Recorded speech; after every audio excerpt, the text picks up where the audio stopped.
Leonidas POULIMENOS from Asklepios General Hospital, the cath lab of the Asklepios General Hospital in Athens, Greece. And the point of my talk is the pathophysiology and diagnostic approach of cardiac ischemia.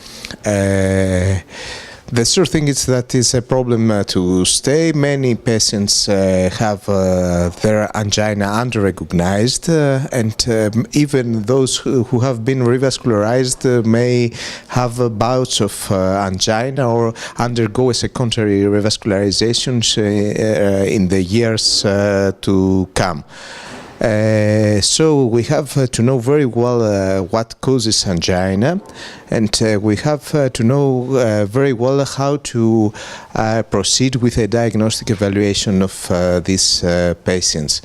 Angina comes from a disequilibrium between the oxygen supply and demand in our heart. The supply is mainly influenced by the perfusion of the coronary arteries, and the demand is mainly influenced by the heart rate of these patients. We may know that the coronary circulation has many unique aspects. In fact, it's a circulation that is being auto-regulated, that is, it stays constant in different levels of perfusion pressures. The flow stays constant, and we have to keep that in mind. And we have to keep in mind that in conditions of maximum vasodilation, that is maximum hyperemia, the flow becomes proportional to the perfusion pressure. That is used by extremely useful methods such as fractional flow reserve measurement that gives us an idea for the significance of the stenosis we see by the eyeballing in the cath lab. And when we have diagnosed our patients, we should be aware that we should not lower their pressures, their systolic or diastolic blood pressures too much.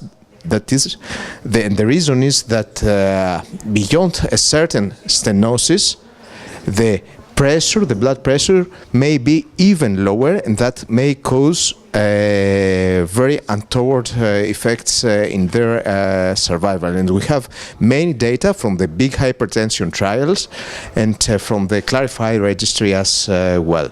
So the diagnostic approach has to do with determining if we have typical, atypical or atypical angina or non-anginal pain, and afterwards the pretest probability of this patient to have coronary artery disease. Combining all this and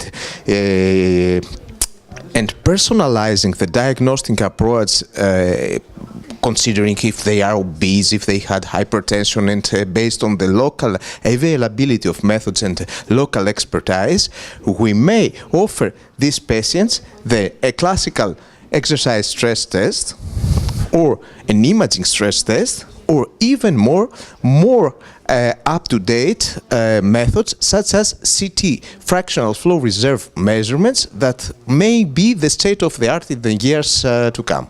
Thank you.